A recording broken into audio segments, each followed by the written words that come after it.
Bonjour Marie, vous êtes à la plaine de Versailles. Cette interview est réalisée afin de savoir du coup un peu plus sur le fait de faire du local et donc la durabilité que ça peut avoir et l'impact que ça peut avoir sur la région.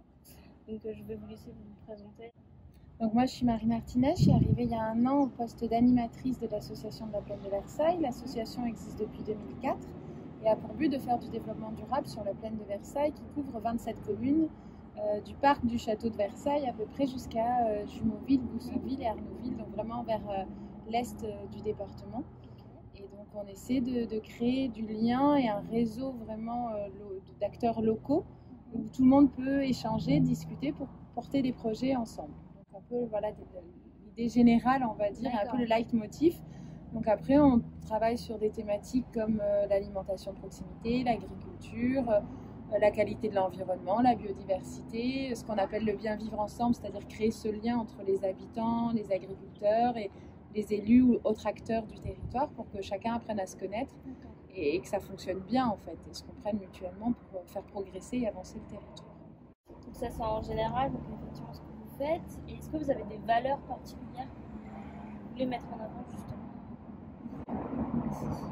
Au niveau des valeurs, c'est vraiment cette idée de compréhension dans ce bien vivre ensemble pour avoir un développement durable vraiment de la plaine, dans le sens où qu'il y a un réel engagement et investissement sur ce territoire pour qu'il garde son caractère rural et naturel qu'il a. C'est un espace vert aux portes de Paris, donc on essaie vraiment qu'il garde ce caractère-là qui est quand même assez exceptionnel d'avoir autant de forêts, de zones agricoles, et qui garde voilà, vraiment son identité et qu'on donne envie à chacun d'y participer et de l'apprécier à sa juste valeur. Je voulais savoir aussi un peu plus du coup ce que vous pensez au niveau du local et donc comme je le disais, si vous pensez que ça peut être durable dans le temps et de façon générale du coup, dans cette région ici, même applicable à d'autres régions. Je pense que pour le territoire comme le nôtre, le local est essentiel dans le sens où on a des terres encore agricoles, on a la chance d'avoir pu les préserver si proches de pôles urbains. On a du coup des bassins, on en est entouré de bassins de consommation.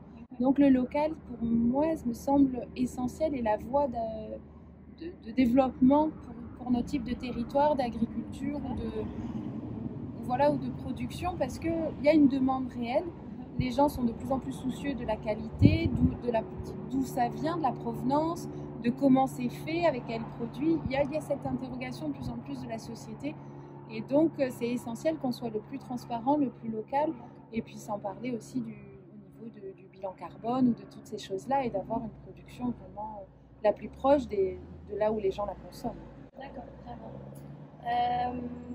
Est-ce que vous avez des choses à mettre en avant justement pour pouvoir construire un futur qui est durable? Justement, quels sont les moyens que vous pourriez employer justement pour faire tout ça? Nous, au niveau de l'association, on est plutôt dans cette mise en relation. Je pense qu'il faut qu'on s'associe à plusieurs acteurs. On ne reste pas chacun dans notre coin à se dire on a la solution nous, mais plutôt de la partager parce que c'est à plusieurs qu'on sera plus fort, qu'on ira plus loin et qu'on pourra vraiment faire quelque chose de pertinent et d'efficace sur le territoire. Donc je pense qu'effectivement, il faut qu'on renforce ce côté réseau qu'on essaie de mettre en place parce qu'il y a des bonnes initiatives, mais les gens ne se parlent pas forcément. Donc nous, on est plutôt un peu, pas chef d'orchestre, mais on a un peu cette ambition-là, en tous les cas, voilà, de coordonner, de dire ah mais toi tu fais ça, ah mais toi tu fais ça, mais parlez-vous et on fera quelque chose d'encore mieux ensemble. Du coup, qu'est-ce que vous attendez précisément justement des entreprises locales pour développer justement toutes ces stratégies de... Je pense que le point crucial pour moi est la communication, qu'on puisse être informé de ce que chacun fait, parce qu'il y a des belles initiatives. L'innovation, le local ne veut pas dire de rester comme avant, mais peut permettre justement d'avoir cette innovation. Et je pense que l'innovation reste essentielle aussi pour demain. Il faut qu'on se réinvente, il faut qu'on trouve de nouvelles solutions. On le voit bien avec la question des pesticides, par exemple, où on voit qu'on en enlève de plus en plus. Au niveau de l'État, il y a une demande, une forte attente de la population. Mais il faut pouvoir proposer d'autres solutions, parce qu'il faut bien qu'on continue de manger et de produire. Donc, et les insectes ravageurs ou les maladies continueront d'être là. Donc il faut trouver... Donc l'innovation a toute sa place. Et je pense que c'est vraiment cette coordination locale et cette... corrélation entre les attentes et les besoins qu'il faut mettre en place pour pouvoir avoir la réponse la plus adaptée pour la suite. D'accord. Et vous avez un dernier conseil éventuellement à rajouter justement aider, donner envie aux entreprises locales justement de s'associer par exemple à la plaine de Versailles pour faire du local de façon durable.